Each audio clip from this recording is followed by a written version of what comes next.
فاكرين الراجل ده؟ انا خادم مسجد. بنصلي الاول لازم الصلاه. الراجل ده عم بكري، مصر كلها بتدور عليك. مرحبا، اهلا وسهلا بكم. مرحبا.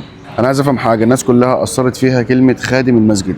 نعم، ربنا يستخدمنا دائما، اللي يحب ربنا سبحانه وتعالى يستخدمه، فلا نعلو عن هذه الكلمه ابدا، لانها شرف لكل مسلم ان شاء الله.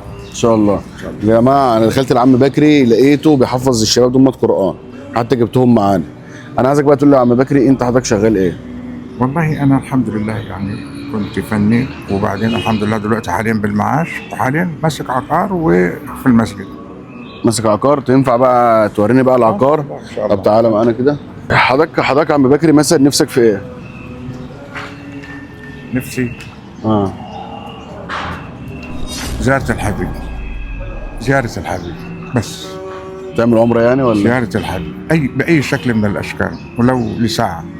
لي شرف كبير إن أنا كمان أكون مؤذن لسيدنا النبي صلى الله عليه وسلم. عليه الصلاة والسلام.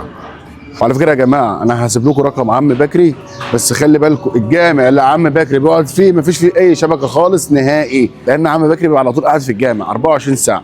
فين العقار بتاعك يا عم؟ إن شاء الله هذا هو العقار بإذن الله. أنت حضرتك بتعمل إيه هنا بقى في العقار؟ أنا حارس العقار ليل نهار فيه، وبقعد فيه مقيم فيه إن شاء الله، والمسجد عندي إن شاء الله بإذن الله بصلي فيه إن شاء الله. يعني هنا المسجد بتاعك؟ إن شاء الله بإذن الله. ماشي.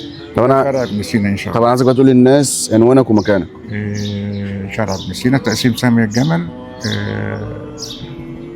مسجد الرحمة. تمام، هتلاقوا مسجد الرحمة ومكان الشغل عم بكري، وهسيب لكم رقم التليفون. وعم بكري بإذن الله هاجي أصوره معاك تاني وأنت جاي من العمرة بإذن الله. يا رب، يا ربنا رب. يتقبل إن يا شاء رب. الله.